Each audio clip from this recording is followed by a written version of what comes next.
നമസ്കാരം. News trends ആരംഭിക്കുകയാണ്. ഇന്നലെ പ്രധാനമന്ത്രി നരേന്ദ്രമോദി തലസ്ഥാനത്തെത്തി.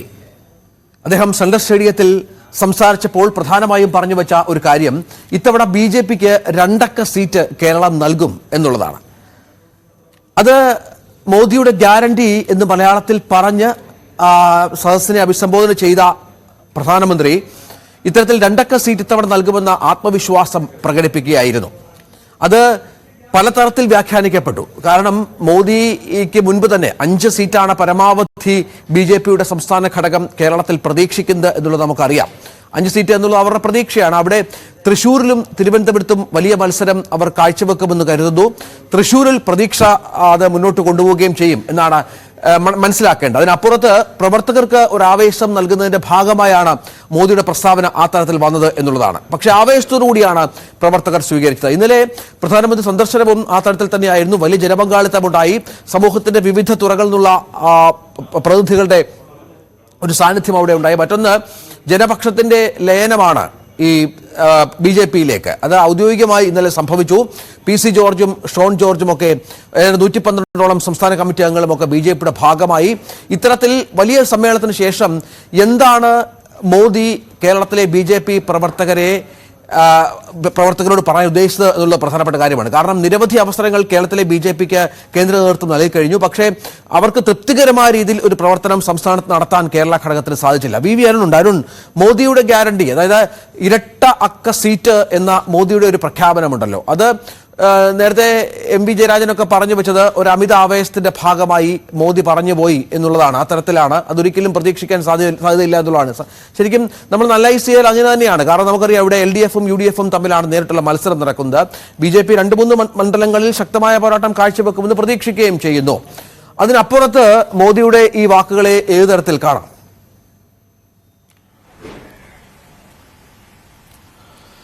രഞ്ജിത്ത്, മോദിയുടെ ഇന്നലത്തെ ആ വാക്കുകളെ MV ജയരാജനൊക്കെ പറഞ്ഞതുപോലെ അമിതാവേശമെന്നോ അതിമോഹമോ എന്നൊക്കെ നമുക്ക് പറയാൻ കഴിയും. കാരണം കേരളത്തിൽ ഇപ്പോഴത്തെ രാഷ്ട്രീയ സാഹചര്യം വെച്ച് നോക്കിയാൽ അങ്ങനെ തന്നെ പറയേണ്ടി വരും. പക്ഷേ പറഞ്ഞത് നരേന്ദ്രമോദിയാണ്, ഇന്ത്യയുടെ പ്രധാനമന്ത്രിയാണ്. നമ്മൾ പല സംസ്ഥാനങ്ങളിലും ഇന്നലെ ഹിമാചൽ പ്രദേശിലടക്കം UPയിലടക്കം നമ്മൾ കണ്ടതാണ് എങ്ങനെയാണ് BJP രാഷ്ട്രീയമായ ശക്തിക്കപ്പുറത്തേക്ക് കാര്യങ്ങൾ നീക്കുന്നത്, എങ്ങനെയാണ് അവരുടെ തന്ത്രങ്ങൾ, എങ്ങനെയാണ് വലിയ ഭൂരിപക്ഷമുള്ള സർക്കാരുകളെ പോലും വളരെ അനായാസം തങ്ങളുടെ പക്ഷത്തേക്ക് കൊണ്ടുവരുന്നതെന്ന് ഇന്നത്തെ അനുഭവങ്ങൾ മാത്രമല്ല മുൻ അനുഭവങ്ങളും നമുക്ക് ആ രീതിയിൽ നമുക്ക് മുന്നിൽ. അതുകൊണ്ട് തന്നെ മോദിയുടെ പ്രഖ്യാപനത്തെ അങ്ങനെ വെറുതെ അതിമോഹമെന്നും പറഞ്ഞ് കളയാനും കഴിയില്ല. എന്തെങ്കിലും പദ്ധതികൾ കേന്ദ്ര നേതൃത്വത്തിന്, BJPയുടെ കേന്ദ്ര നേതൃത്വത്തിന്, അമിത്ഷായ്ക്കും നരേന്ദ്രമോദിക്കോ ഉണ്ടോ എന്ന കാര്യം ഒരു വ്യക്തതയുമില്ലാത്തതാണ്. അതുകൊണ്ട് തന്നെ ആ രീതിയിൽ പ്രവർത്തകർക്ക് അത് ആവേശമാണ്. സ്വാഭാവികമായും സംസ്ഥാന നേതൃത്വവും മോദിയുടെ പ്രഖ്യാപനം 1 സീറ്റെങ്കിലും നേടി അക്കൌണ്ട് തുറക്കാൻ കാത്തിരിക്കുന്ന സംസ്ഥാന നേതൃത്വത്തിന് 2 അക്കം എന്ന നരേന്ദ്രമോദിയുടെ പ്രസ്താവന അന്താളിപ്പുണ്ടാക്കിയെന്നത് വസ്തുതയാണ്. പക്ഷേ അതൊരു ആവേശമായും അവർ കാണുന്നുണ്ട്. ആ രീതിയിലേക്കുള്ള ഒരു പ്രചരണ രംഗത്തേക്ക് അല്ലെങ്കിൽ തെരഞ്ഞെടുപ്പ് തന്ത്രങ്ങളിലേക്ക് അവർ മാറാനും സാധ്യതയുണ്ട്. കഴിഞ്ഞ തവണ സംസ്ഥാനത്ത് ഭരണം 35 സീറ്റ് കിട്ടിയാൽ ഭരണം പിടിക്കുമെന്ന് പറഞ്ഞ BJPയുടെ സംസ്ഥാന അധ്യക്ഷൻ നമ്മൾ കണ്ടതാണ്. അന്ന് ആ രീതിയിൽ അത് വലിയ കളിയാക്കലുകൾക്ക് വഴിമാറിയിരുന്നു. പക്ഷേ ഇപ്പോൾ കേന്ദ്ര BJPയുടെ സംസ്ഥാന അധ്യക്ഷന്റെ പറഞ്ഞ നരേന്ദ്രമോദിയാണ് പറഞ്ഞത്. അതുകൊണ്ട് തന്നെ എന്തെങ്കിലും അതിൽ സംഭവിക്കുമോ എന്ന തരത്തിലുള്ള വിലയിരുത്തലുണ്ട്. പക്ഷേ ഇടത് കേന്ദ്രങ്ങൾ, പ്രതിപക്ഷം ഒക്കെ അതിനെ ചിരിത്തള്ളുകയാണ്, പരിഹസിത്തള്ളുകയാണ്. അതിലെ ഇടതുമുന്നണി കൺവീനർ EP ജയരാജൻ പറഞ്ഞത് 2 അക്കം എന്നത് ശരിയാണ്, 2-0 വന്നാലും 2 അക്കം എന്ന് പറഞ്ഞുകൊണ്ട് പ്രധാനമന്ത്രിയെ ട്രോളാനാണ് ഇടതുമുന്നണി കൺവീനർ EP ജയരാജൻ തയ്യാറായത്. അത് സ്വാഭാവികമായി ഇപ്പോഴത്തെ രാഷ്ട്രീയ കാലാവസ്ഥ, സംസ്ഥാനത്ത് BJPയുടെ ശക്തിയൊക്കെ വെച്ച് നോക്കുമ്പോൾ ഒരു കാരണവശാലും 10, ചുരുങ്ങിയത് 10 സീറ്റ് വേണം 2 അക്കം കേരളത്തിൽ കിട്ടണമെങ്കിൽ. അതിലേക്ക് എത്താനുള്ള സാധ്യത രാഷ്ട്രീയമായി ഇല്ല എന്നത് വസ്തു തന്നെയാണ്. കഴിഞ്ഞ തവണ BJP 2ാം സ്ഥാനത്തെത്തിയ ഏറ്റവും പ്രധാനപ്പെട്ട മണ്ഡലം തിരുവനന്തപുരമാണ്. ആറ്റിങ്ങിൽ അവർ ശക്തമായ മത്സരം കാഴ്ചവെക്കാനാകുമെന്ന പ്രതീക്ഷ മുരളീധരനിലൂടെ ശക്തമായ മത്സരം V മുരളീധരനിലൂടെ ശക്തമായ മത്സരം കാഴ്ചവെക്കാനുള്ള പ്രതീക്ഷ അവിടെ BJPക്കുണ്ട്. പത്തനംതിട്ടയിൽ PC ജോർജൊക്കെ വരുമ്പോൾ സ്വാഭാവികമായും ആ രീതിയിൽ നേരത്തെ തന്നെ പത്തനംതിട്ട BJPക്ക് അത്ര മോശമല്ലാത്ത സ്വാധീനമുള്ള ജില്ലയാണ്, മണ്ഡലമാണ്. അവിടെ ആ രീതിയിൽ പ്രകടനമുണ്ടാകാം. പാലക്കാട് അതിശക്തമായ BJP വളരുന്ന ഒരു മേഖലയാണ്. തൃശൂർ സുരേഷ് ഗോപിയിലൂടെ അവിടെ ഇത്തവണ അക്കൌണ്ട് തുറക്കുമെന്ന് തന്നെ BJP കേന്ദ്രങ്ങൾ ഉറച്ചു വിശ്വസിക്കുന്നു. അങ്ങനെ വിരലുണ്ടാവുന്ന 4-5 മണ്ഡലങ്ങളിൽ മാത്രമാണ് BJPക്ക് ഏതെങ്കിലും തരത്തിലുള്ള പ്രതീക്ഷ വച്ചു പുലർത്താനാകുന്നത്. പക്ഷേ രാഷ്ട്രീയമാണ്. BJPയുടെ നരേന്ദ്രമോദിയുടെ അമിത്ഷായുടെ തന്ത്രങ്ങളാണ്. ഏത് രീതിയിലെയും കാര്യങ്ങൾ മാറിമറിയാം. എന്നാൽ കേരളത്തിലെ രാഷ്ട്രീയ കാലാവസ്ഥയും BJPയുടെ ശക്തി ദൗർബല്യങ്ങളും പരിശോധിക്കുമ്പോൾ നമുക്ക് നരേന്ദ്രമോദിയുടെ അവകാശവാദത്തെ രാഷ്ട്രീയമായി ഈ ഘട്ടത്തിൽ ആർക്കും അംഗീകരിക്കാൻ കഴിയുന്ന ഒന്നല്ല. അതാണ് പ്രധാനപ്പെട്ട സാഹചര്യം. അപ്പോഴും BJP കേരള ഘടകം ഇത്തവണ നമുക്കറിയാം അല്പം മുന്നേ കൂട്ടി കാര്യങ്ങൾ തയ്യാറെടുപ്പുകൾ ആരംഭിച്ച ഒരു സംവിധാനം കൂടിയുണ്ട്. അപ്പം മോദി കഴിഞ്ഞ 3 തവണയായി കേരളത്തിൽ വരുന്നു. തൃശ്ശൂരിലും എറണാകുളത്തും തിരുവനന്തപുരത്തും അടക്കം ഇത്തരം സമ്മേളനങ്ങളിൽ പങ്കെടുക്കുന്നു. സംസ്ഥാന അധ്യക്ഷന്റെ ഒരു പദയാത്ര, അത് സമാപനത്തിൽ പ്രധാനമന്ത്രി പങ്കെടുക്കുന്നതും ഒരുപക്ഷെ കേരളത്തിൽ ആദ്യമായി സംഭവിക്കുന്ന ഒരു കാര്യമായിരിക്കാം. അപ്പോൾ BJP പ്രതീക്ഷ കൈവിടുന്നില്ല. മറ്റു പല സംസ്ഥാനങ്ങളിലും അത്ഭുതങ്ങൾ ചെയ്തിട്ടുണ്ട്. ത്രിപുരയിലടക്കം ഗോവയിലടക്കം അത്ഭുതങ്ങൾ സംഭവിച്ചിട്ടുണ്ട്. BJPയുമായി ബന്ധപ്പെട്ട് നോക്കിയാൽ അത്തരമൊരു അത്ഭുതം കേരളത്തിൽ സംഭവിക്കാനുള്ള സാധ്യതകൾ അവർ കാണുന്നുണ്ട്. അതിനുള്ള പ്രവർത്തനങ്ങൾ കാലങ്ങളായി നടത്തുന്നുമുണ്ട്.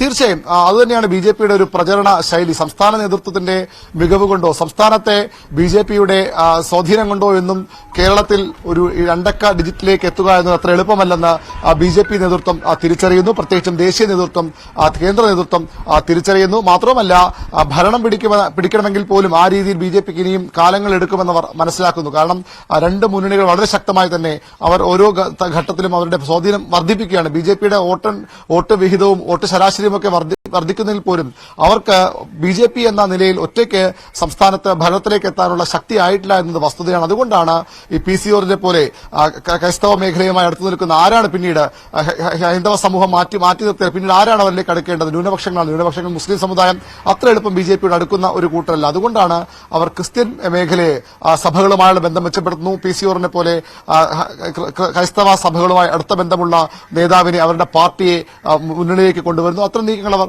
നടത്തുന്നത്. അതുകൊണ്ട് തന്നെ BJPക്ക് ഒറ്റയ്ക്ക് കേരളത്തിൽ ഭരണം പിടിക്കുക എളുപ്പമല്ല. പക്ഷേ ഈ ഇത്തരത്തിലുള്ള രാഷ്ട്രീയ സമവാക്യങ്ങൾ, കൂട്ടുകെട്ടൊക്കെ അവർ ഉണ്ടാക്കും. അതിന്റെ ഭാഗമാണ് ലോക്സഭാ തെരഞ്ഞെടുപ്പ് കുറച്ചുകൂടി അവർക്ക് കാര്യങ്ങൾ എളുപ്പമാകാം. ഒരുപക്ഷെ ഒരു സീറ്റിന്റെ കാര്യത്തിലൊക്കെ അത്തരത്തിൽ ഏതെങ്കിലും ഭാഗത്ത് അനുകൂല നിലപാടൊക്കെ വന്നാൽ BJPക്ക് ഒരു സീറ്റ് ജയിച്ചു പോകാവുന്ന അത്ര അനായാസ കാര്യമല്ല. തിരുവനന്തപുരമൊക്കെ അവർ എപ്പോഴും ജയിച്ചു പോകുന്നു, അല്ലെങ്കിൽ ഇപ്പോൾ ജയിക്കുമെന്ന തരത്തിലുള്ള പ്രതീതി ഉയർത്തിയ മണ്ഡലമാണ്. കഴിഞ്ഞ തവണയോ അതിന് മുമ്പത്തെ തവണയോ, കഴിഞ്ഞ തവണ അവസാനം വലിയ 99,100,000 ഭൂരിപക്ഷം ശശിധരൻ ലഭിച്ചെങ്കിൽ പോലും ശക്തമായ മത്സരമാണ് കുമ്മനം രാജശേഖരനിൽ നിന്ന് ഉണ്ടായത്. പത്തനംതിട്ട VV രാജേഷ്, BJPയുടെ തിരുവനന്തപുരം ജില്ലാ പ്രസിഡന്റ്, അദ്ദേഹം ടെലിഫോൺ ലൈനിലുണ്ട്. രാജേഷ്, ഇരട്ട അക്ക സീറ്റ് എന്നാണ് മോദി ഇന്നലെ പറഞ്ഞത് പൊതുസമ്മേളനത്തിൽ. അത് BJP പ്രവർത്തകർ, നേതാക്കളെ വലിയ ആവേശം കൊള്ളിച്ചുവെങ്കിലും അല്പമെങ്കിലും ഒരു അമ്പരപ്പ് നിങ്ങളുടെയൊക്കെ മനസ്സിലുണ്ടാക്കിയോ? അത്രയും സീറ്റ് പ്രതീക്ഷിക്കുന്നുണ്ടോ കേരളത്തിൽ? മോദി പറഞ്ഞത് ഇരട്ട അക്ക നിങ്ങൾ കഴിഞ്ഞതിന് 2 അക്ക സംഖ്യ, ആ ശതമാനത്തിൽ വോട്ട് നൽകി, ഇപ്പോ 2 അക്ക സീറ്റ് നൽകണം എന്നൊരു റിക്വസ്റ്റ്, ഒരു അപേക്ഷയാണ് അദ്ദേഹം കേരളത്തിലെ ജനങ്ങളുടെ മുമ്പാകെ വെച്ചത്. അങ്ങനെ വന്നു കഴിഞ്ഞാൽ നല്ല സ്റ്റേബിൾ ആയിട്ടുള്ള ഒരു സർക്കാർ ഉണ്ടാക്കുന്നതിൽ കേരളത്തിന്റെയും ഒരു സംഭാവന ഉണ്ടാകും, പരമായിട്ട് മുന്നോട്ട് പോകാൻ സാധിക്കും. അതിന് നിങ്ങളൊന്ന് സഹായിക്കണം, അനുഗ്രഹിക്കണം, നിങ്ങളുടെ അനുഗ്രഹം തേടിയാണ് ഞാൻ അങ്ങ് വന്നത്. ആ രീതിയിൽ അദ്ദേഹം പ്രസംഗിച്ചത്. തീർച്ചയായിട്ടും അങ്ങനെ നേടുവാനുള്ള ഒരു പശ്ചാത്തലം കേരളത്തിലുണ്ട്. ആ പശ്ചാത്തലം മനസ്സിലാക്കിക്കൊണ്ടാണ് അദ്ദേഹം പറഞ്ഞത്. പശ്ചാത്തലം ഉദ്ദേശിക്കുന്നത്, നമുക്കറിയാം സ്ഥാനാർത്ഥി പ്രഖ്യാപനമായിട്ടില്ല ഇതുവരെ. ചില മണ്ഡലങ്ങളിൽ മാത്രമാണ് ഏതാണ്ട് സ്ഥാനാർത്ഥികൾ ആരാണ് എന്നുള്ള ഉറപ്പ് വന്നിരിക്കുന്നത്. കേരളം ഇതുവരെ BJP കഴിഞ്ഞ സംസ്ഥാനമല്ല. അതിനപ്പുറം എന്ത് മാറ്റം BJPയുമായി ബന്ധപ്പെട്ട് കേരളത്തിൽ ഉണ്ടായി എന്നാണ് പ്രതീക്ഷിക്കേണ്ടത്?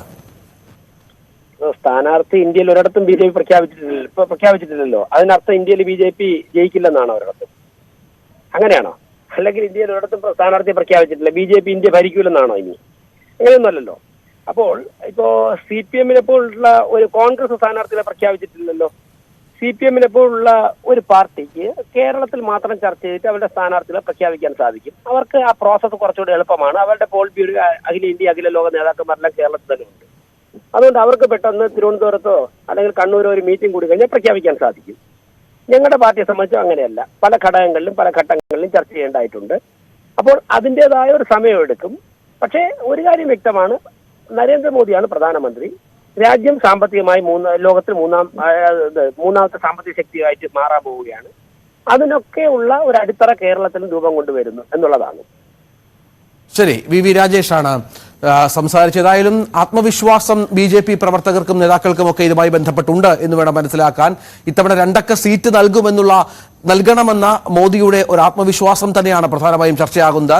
വി അരുൺ തുടരുന്നുണ്ട്. അരുൺ, രാജേഷ് അടക്കം പറയുന്നത് സ്ഥാനാർത്ഥി നിർണയവുമായി ബന്ധപ്പെട്ട് ഒരാശങ്കകൾക്ക് അടിസ്ഥാനമില്ല. പറഞ്ഞത് കൃത്യമാണ്. കാരണം സെൻട്രൽ കമ്മിറ്റിയാണ് സ്ഥാനാർത്ഥികളെ പ്രഖ്യാപിക്കേണ്ടത്. അത് സമയമെടുക്കും. പലവിധ ഘടകങ്ങൾ അതുമായി ബന്ധപ്പെട്ടുണ്ട്. മറ്റ് സ്ഥാനാർത്ഥികളുമായി ഇതിനെ കമ്പയർ ചെയ്യേണ്ട, മറ്റ് പാർട്ടികളുമായി.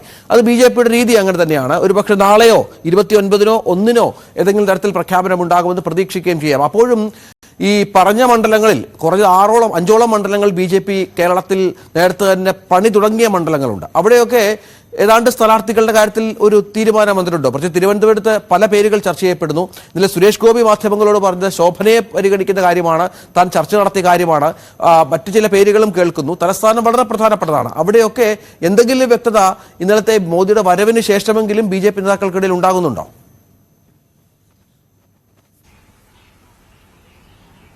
രഞ്ജിത്ത്, അതുതന്നെ ഏറ്റവും പ്രധാനപ്പെട്ട കാര്യം. BJP സ്ഥാനാർത്ഥികളെ പ്രഖ്യാപിച്ചില്ല എന്ന് മാത്രമേ ഉള്ളൂ. മാസങ്ങൾക്ക് മുമ്പ്, ഒരുപക്ഷെ വർഷങ്ങൾക്ക് മുമ്പ് പണി തുടങ്ങിയ മണ്ഡലങ്ങളുണ്ട്. അത് ഏറ്റവും നമുക്ക് അടുത്തുള്ളത് ആറ്റിങ്ങലാണ്. കേന്ദ്ര സഹമന്ത്രി വി മുരളീധരൻ ഏതാണ്ട് ഒരു വർഷം മുമ്പ് അവിടെ വീടെടുത്ത് താമസമായി പ്രചരണം അവിടെ നിന്ന് കാര്യങ്ങൾ ഏകോപിപ്പിക്കുന്നു. അതിനു മുമ്പ് തന്നെ അദ്ദേഹം മണ്ഡലത്തിൽ സജീവമാണ്. വളരെ പ്രധാനപ്പെട്ട പരിപാടികളിലൊക്കെ പങ്കെടുത്തുകൊണ്ട് ക്ഷേത്രങ്ങളുമായി ബന്ധപ്പെട്ട പരിപാടികളാകട്ടെ, അല്ലെങ്കിൽ മറ്റ് റെസിഡൻസ് അസോസിയേഷനുമായി ബന്ധപ്പെട്ട പരിപാടികളാകട്ടെ, BJPയുടെ തനത് പരിപാടികളാകട്ടെ, എല്ലാത്തിലും സജീവമായി തന്നെ വി മുരളീധരൻ ആറ്റിങ്ങൽ മണ്ഡലത്തിൽ നിറഞ്ഞു നിൽക്കുന്നു. ഒരു വർഷത്തിൽ ഏറെയായി. തൃശൂർ നമുക്കറിയാം, സുരേഷ് ഗോപി ആ രീതിയിൽ പ്രചരണ രംഗത്ത് സജീവമാണ്. അവിടെ എല്ലാ വിഷയങ്ങളിലും അദ്ദേഹം ഇടപെടുന്നു. അത്തരത്തിൽ പല മണ്ഡലങ്ങളിലും സ്ഥാനാർത്ഥി പ്രഖ്യാപനത്തിലേക്ക് മാസങ്ങൾക്ക് മുമ്പേ, വർഷങ്ങൾക്ക് മുമ്പേ BJP തയ്യാറെടുപ്പുകൾ തുടങ്ങിയത്. അതുകൊണ്ട് തന്നെ സ്ഥാനാർത്ഥി പ്രഖ്യാപനം അവർക്ക് പ്രതീക്ഷയുള്ള, സംസ്ഥാന നേതൃത്വത്തിനൊക്കെ പ്രതീക്ഷയുള്ള മണ്ഡലങ്ങളിൽ ഒരു സാങ്കേതിക നടപടിക്രമം മാത്രമായി കണ്ടാൽ മതി. അവരുടെ പ്രധാനമന്ത്രി 3 തവണ കേരളത്തിൽ വന്നുപോയി. ദേശീയ അധ്യക്ഷൻ വന്നിട്ടുണ്ട്. അവരുടെ ചുമതലയുള്ള പ്രഭാരി പ്രകാശ് ജാവ്ദേക്കർ പലതവണയായി സംസ്ഥാനത്ത് നിരന്തരം വരുന്നു. കേന്ദ്രമന്ത്രിമാർ പലരും മാറി മാറി വരുന്നു. തിരുവനന്തപുരത്ത് മത്സരിക്കുമെന്ന് ആദ്യമൊക്കെ പറഞ്ഞു കേട്ട ജയശങ്കറും നിർമ്മലാ സീതാരാമനും ഒക്കെ പലതവണ തിരുവനന്തപുരത്ത് വന്നുപോകുന്നു. രാജീവ് ചന്ദ്രശേഖരന്റെ സാന്നിധ്യം പലപ്പോഴും തലസ്ഥാനത്ത് അടക്കം ഉണ്ട്. അങ്ങനെ BJPയുടെ ഒരു കൃത്യമായ തരത്തിലുള്ള മുൻകൂട്ടിയുള്ള ആസൂത്രണം, അല്ലെങ്കിൽ കൃത്യമായ ആസൂത്രണ വിഷയത്തിൽ സ്ഥാനാർത്ഥികളുടെ കാര്യത്തിൽ ഉണ്ടായിട്ടുണ്ട്. പ്രഖ്യാപനം മാത്രമാണ് വൈകിപ്പോകുന്നത്. ഈ 16 മണ്ഡലങ്ങളിലാണ് BJP മത്സരിക്കുന്നത്. അവിടെ 16ഇടത്തും സ്ഥാനാർത്ഥികളെ പ്രഖ്യാപിച്ചിരുന്നത് മാത്രമേ ഉള്ളൂ. അവർക്ക് സ്വാധീനമുള്ള, അവർക്ക് വലിയ പ്രതീക്ഷയുള്ള, പ്രധാനമന്ത്രി പറഞ്ഞ 2 അക്കം ഇല്ലെങ്കിൽ പോലും അവർക്ക് വലിയ പ്രതീക്ഷയുള്ള 4-5 മണ്ഡലങ്ങളിൽ വളരെ സജീവമായി തന്നെ BJPയുടെ സ്ഥാനാർത്ഥികളാകാൻ പോകുന്നവർ, അല്ലെങ്കിൽ അവരുടെ നേതൃത്വം സജീവമായി തന്നെ പ്രചരണ രംഗത്തുണ്ട്, പ്രവർത്തനങ്ങളിലുണ്ട്. രാഷ്ട്രീയ പ്രവർത്തനം അപ്പുറത്തേക്ക് ഇലക്ഷൻ മുൻകൂട്ടി കണ്ടുള്ള പ്രവർത്തനങ്ങളിലും BJPയുടെ നേതാക്കളും മത്സരിക്കാൻ പോകുന്ന സ്ഥാനാർത്ഥികളും ഒക്കെ ഉണ്ട്. അതുകൊണ്ട് തന്നെ ഈ സ്ഥാനാർത്ഥി പ്രഖ്യാപനം രാജേഷ് പറഞ്ഞതുപോലെ അത്ര പ്രശ്നമല്ല, വൈകുന്ന ഒരു പ്രശ്നമല്ല. ഇടതുമുന്നണി ഇതിനകം തന്നെ പ്രചരണ രംഗത്ത് കളം പിടിച്ചു കഴിഞ്ഞു. UDFന്റെ സ്ഥാനാർത്ഥികൾ 2 ദിവസത്തിലുണ്ടാകുമെന്ന് പറയുന്നു. തൊട്ടു പിന്നാലെ BJPയുടെ സ്ഥാനാർത്ഥികളും വരും. അതോടുകൂടി സംസ്ഥാനത്ത് തെരഞ്ഞെടുപ്പ് ചിത്രം വ്യക്തമാകും. തെരഞ്ഞെടുപ്പ് കൂടുതൽ ചൂടുപിടിക്കും. ഏതായാലും BJP രണ്ടും കൽപ്പിച്ചു തന്നെ എന്ന് പറയേണ്ടി വരും. എല്ലാ തവണയും അക്കൗണ്ട് തുറക്കുമെന്ന് പറഞ്ഞു പോകുന്ന BJPക്ക് ഈ പ്രധാനമന്ത്രി ഇത്തരം ഒരു അവകാശവാദം കൂടി നടത്തി പോയ സാഹചര്യത്തിൽ, അഭ്യർത്ഥനയെന്ന് BJP പറയുമെങ്കിലും സ്വാഭാവികമായി ഒരു അവകാശവാദമായി കൂടി കാണേണ്ടി വരും. അങ്ങനെ പറഞ്ഞു പോകുന്ന സ്ഥിതിക്ക് അങ്ങനെ ഒരു സീറ്റ് പോലും നേടാനാകാതെ ഇത്തവണയും മത്സരം അവസാനിപ്പിക്കേണ്ടത് അവർക്ക് സംസ്ഥാന നേതൃത്വത്തിന് അംഗീകരിക്കാൻ കഴിയുന്ന ഒരു കാര്യമാകില്ല. അത് കേന്ദ്ര നേതൃത്വം വകവച്ചു കൊടുക്കാനും ഇടയില്ല. അതിശക്തമായ ഒരു പോരാട്ടം തന്നെയാണ് BJP സംസ്ഥാനത്ത് ഒരുങ്ങുന്നതെന്ന് വ്യക്തമാണ്. രഞ്ജിത്ത്, അതിശക്തമായ പോരാട്ടത്തിന് BJP ആ തരത്തിൽ കളമൊരുക്കുന്നു എന്നുള്ളതാണ്. മോദിയുടെ വരവ് അത് പ്രധാനപ്പെട്ട ഒന്നാണ്. ഇന്ന് നരേന്ദ്രമോദിയുള്ള തമിഴ്നാട്ടിലാണ്. അവിടെ നിന്ന് ഉച്ചയ്ക്ക് കേരളത്തിലേക്ക് വരും. കേരളത്തിൽ തിരുവനന്തപുരത്ത് നിന്നാണ് അദ്ദേഹം തിരിച്ച് ഡൽഹിയിലേക്ക് മടങ്ങുക എന്നാണ് നമുക്ക് ലഭിക്കുന്ന സൂചന. അല്പസമയത്തിനകം അദ്ദേഹം ഈ കേരളത്തിലെ പ്രധാനപ്പെട്ട ഒരു പദ്ധതി, അത് ഹൈഡ്രജൻ ഇന്ധനം ഉപയോഗിച്ച് ഓടുന്ന കൊച്ചിൻ ഷിപ്പ്യാർഡ് നിർമ്മിച്ച സംഭവവുമായി ബന്ധപ്പെട്ട് തന്നെയാണ് എന്നും മനസ്സിലാകുന്നുണ്ട്. അത്തരത്തിൽ മോദിയുടെ സാന്നിധ്യം സ്ഥിരമായി കേരളത്തിലുണ്ട്. അത് BJPക്ക് എന്ത് പ്രതീക്ഷ നൽകുന്നു എന്നുള്ളതാണ് പ്രധാനപ്പെട്ട ചോദ്യമായി ഉയർന്നു വരുന്നത്. കഴിഞ്ഞ 3-ാം തവണയാണ് മോദി കേരളത്തിലേക്ക് വരുന്നത്. ഒരു തവണ നേരത്തെ പറഞ്ഞതുപോലെ തൃശ്ശൂരിലും, മറ്റൊരു തവണ കൊച്ചിയിലും എത്തി പൊതുയോഗങ്ങളിൽ പങ്കെടുക്കുന്നു. ഒപ്പം പദയാത്രയിൽ അദ്ദേഹം റോഡ് ഷോ അടക്കം നടത്തുന്നു. ഇത്തവണ കേരളത്തിൽ മോദി എത്തിയത് BJP സംസ്ഥാന അധ്യക്ഷന്റെ പദയാത്രയുടെ സമാപനവുമായി ബന്ധപ്പെട്ടാണ് എന്നുള്ളതാണ് ഏറ്റവും പ്രധാനപ്പെട്ട കാര്യം. അത്രയധികം പ്രാധാന്യം ദക്ഷിണേന്ത്യൻ സംസ്ഥാനങ്ങളിൽ കേരളത്തിൽ നൽകുന്നു. ഇത് നമുക്കറിയാം അരുൺ, 150ഓളം സീറ്റുകളിൽ ദക്ഷിണേന്ത്യൻ സംസ്ഥാനങ്ങളിൽ BJP നേരത്തെ തന്നെ ജോലി തുടങ്ങിയതിൽ ഒന്ന് ഈ കേരളത്തിലെ പ്രധാനപ്പെട്ട സീറ്റുകൾ തന്നെയാണ്. അവിടെ ഉത്തരേന്ത്യൻ സംസ്ഥാനങ്ങളിൽ മാത്രമുള്ള ഒരു പാർട്ടി എന്നുള്ള ഒരു രീതിയുണ്ട് ബി ജെ പിക്ക്. അതിനപ്പുറത്ത് 370 എന്ന ടാർഗറ്റിലേക്ക് എത്താൻ, 400+ എന്ന ടാർഗറ്റിൽ NDAക്ക് എത്താൻ സ്വാഭാവികമായും കേരളത്തിലടക്കം തമിഴ്നാട്ടിലടക്കം സീറ്റുകൾ ആവശ്യമുണ്ട്. അപ്പോൾ ഇനിയും മോദിയുടെ വരവ് കേരളത്തിലേക്ക് തെരഞ്ഞെടുപ്പിന് മുൻപ് പ്രതീക്ഷിക്കാം, മോദിയുടെ പ്രസംഗങ്ങൾ പ്രതീക്ഷിക്കാം. തെരഞ്ഞെടുപ്പ് കളം ചൂടാകുമ്പോൾ, സ്ഥാനാർത്ഥി പ്രഖ്യാപനം വന്നു കഴിയുമ്പോൾ കൂടുതൽ കേന്ദ്ര നേതാക്കൾ കേരളത്തിന് കൂടുതൽ പരിഗണന നൽകിയെന്നും വരാം.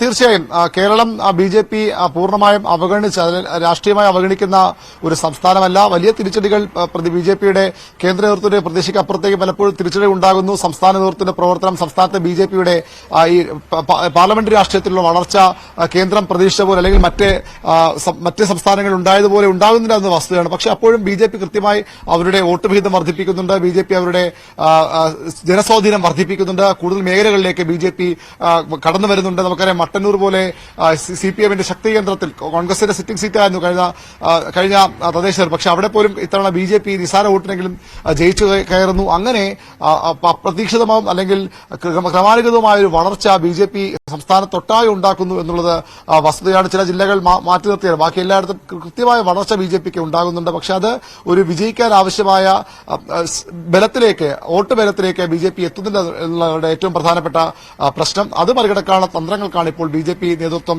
രൂപം നൽകുന്നത്. പ്രധാനമന്ത്രിയുടെ എന്ന് അദ്ദേഹം പറഞ്ഞതുപോലെ കേരളത്തെ അവഗണിക്കുന്നില്ലെന്ന അവകാശവാദം പ്രധാനമന്ത്രി ഉന്നയിക്കുന്നത് കേരളത്തോടൊപ്പം തങ്ങളുണ്ട് എന്ന് പറയാൻ കൂടിയാണ്. അതുകൊണ്ടുകൂടിയാണ് BJP വളരെ പ്രതീക്ഷയോടെ അല്ലെങ്കിൽ വളരെ കൃത്യമായ കാൽക്കുലേഷനോടുകൂടി കാണുന്ന ഒരു സംസ്ഥാനമാണ് കേരളം. ഇന്നല്ലെങ്കിൽ നാളെ കേരളത്തിലും അവർ ശക്തിയായി മാറുമെന്ന പ്രതീക്ഷയാണ് നേതൃത്വം പങ്കുവയ്ക്കുന്നത്. അതിനുവേണ്ടിയുള്ള പ്രവർത്തനങ്ങളാണ് BJPയുടെ കേന്ദ്ര നേതൃത്വം നടത്തുന്നത്. അതിനനുസരിച്ചാണ് സംസ്ഥാന നേതൃത്വം പ്രവർത്തനങ്ങളുമായി മുന്നോട്ട് പോകുന്നത്. പക്ഷേ സംസ്ഥാന നേതൃത്വത്തിന്റെ അപ്പുറത്തേക്ക് കേന്ദ്ര നേതൃത്വം നേരിട്ട് ഇടപെടുന്ന ഒരു സംസ്ഥാനമാണ് കേരളം. ആ ഒരു അവസ്ഥയിലാണ് സംസ്ഥാനത്ത് BJP ഉള്ളത്. കേന്ദ്രത്തിന്റെ പ്രദേശങ്ങൾക്കൊപ്പം വളർന്നു വരാൻ കഴിയാത്തൊരു സാഹചര്യമുണ്ട്. അതുകൊണ്ട് തന്നെ കേന്ദ്രത്തിലെ കൃത്യമായ നിരീക്ഷണം, കൃത്യമായ സഹായം, കൃത്യമായ പ്രവർത്തനങ്ങളുടെ ഏകോപനമൊക്കെ BJP കേന്ദ്ര നേതൃത്വം അമിത്ഷായായാലും നരേന്ദ്രമോദിയായാലും മറ്റ് പ്രധാനപ്പെട്ട നേതാക്കളൊക്കെയും കേരളത്തിൽ ആ രീതിയിൽ തന്നെ നടത്തുന്നുണ്ട്. അതുകൊണ്ട് തന്നെ സമീപഭാവിയിലെങ്കിലും അവർക്ക് മുന്നോട്ട് വരാനാകും. അതിൽ ഏറ്റവും പ്രധാനപ്പെട്ട നിർണായകമായ ഒരു പരീക്ഷണ വേദിയായി ഈ ലോക്സഭാ തെരഞ്ഞെടുപ്പ് മാറുമെന്ന് പറയേണ്ടി വരും. നമുക്കറിയാം PC ജോർജ് ഒരു അധികം അതിവേഗതയിൽ സ്വാധീനമില്ലാത്ത ഒരു ജില്ലയിൽ ഏതെങ്കിലും മണ്ഡലത്തിലോ അല്ലെങ്കിൽ ഒന്നോ രണ്ടോ മണ്ഡലങ്ങളിൽ മാത്രം ഒതുങ്ങുന്ന സ്വദേശത്തിലുള്ള പാർട്ടിയാണെങ്കിൽ പോലും അതിനപ്പുറത്തേക്ക് ഒരു ക്രൈസ്തവ സഭയുടെ പ്രതിനിധിയായി കൂടി BJPക്ക് ദേശീയ തലത്തിൽ ഉയർത്തിക്കാട്ടാവുന്ന പേരാണ്. കേരളത്തിലും തങ്ങൾക്കൊപ്പം ഒരു മുന്നണിയുണ്ട്, മുന്നണിയിൽ പാർട്ടികളുണ്ട്. BDJS ഉണ്ട്, സംസ്ഥാനത്തെ പ്രബല ഒരു സാമുദായിക വിഭാഗമായ BDJS ഉണ്ട്. അതിനപ്പുറത്തേക്ക് ഇപ്പോൾ ക്രൈസ്തവ വിഭാഗം കൂടി തങ്ങൾക്കൊപ്പം വരുന്നു. അങ്ങനെ അടിത്തറ വിപുലപ്പെടുത്തുന്നു, തങ്ങളുടെ സ്വാധീന മേഖല വിപുലപ്പെടുത്തുന്നു എന്ന് BJPക്ക് സ്വാഭാവികം പറയാൻ കഴിയുന്ന നീക്കങ്ങളാണ് അവർ നടത്തുന്നത്. കൂടുതൽ പേരെ ഇതിന്റെ ഭാഗമാക്കാനുള്ള ശ്രമങ്ങളാണ് നടത്തുന്നത്. ചില നേതാക്കളെ മാത്രം കൊണ്ടുവന്നാൽ കഴിയില്ല. പകരം ഒരു ജനവിഭാഗം തന്നെ തങ്ങളിൽ നിന്ന് അകന്നു നിൽക്കുന്ന അല്ലെങ്കിൽ തങ്ങളുടെ സ്വാധീനത്തിന് അപ്പുറത്തേക്കുള്ള ഒരു ജനവിഭാഗം കൂടി വന്നാൽ മാത്രമേ കേരളത്തിൽ നിർണായക രാഷ്ട്രീയ ശക്തിയെ മാറാനാകുമെന്ന് BJP നേതൃത്വം തിരിച്ചറിഞ്ഞു. അതിന്റെ ഭാഗമായുള്ള തന്ത്രങ്ങളാണ്, അതിന്റെ ഭാഗമായ നീക്കങ്ങളാണ് അവർ നടത്തുന്നത്. VV അരുണാണ് വിവരങ്ങൾ പങ്കുവച്ചത്. ഇന്നലെ നരേന്ദ്രമോദി തലസ്ഥാനത്തുണ്ടായിരുന്നു. സെൻട്രൽ സ്റ്റേഡിയത്തിൽ നടന്ന ചടങ്ങിൽ അദ്ദേഹം പ്രവർത്തകരോട് സംസാരിച്ചു. അവിടെയാണ് പറഞ്ഞത് ഇത്തവണ കേരളം BJPക്ക് 2 അക്ക സീറ്റ് നൽകും എന്നുള്ള കാര്യം. അദ്ദേഹത്തിന്റെ ആ വാക്കുകളിലേക്ക്.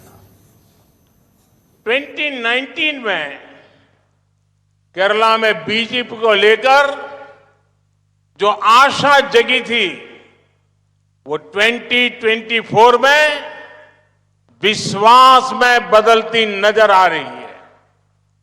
2019 में केरला ने BJP NDA को डबल डिजिट में वोट दिया था। 2024 में केरला डबल डिजिट में सीट देने का मन बना रहा है।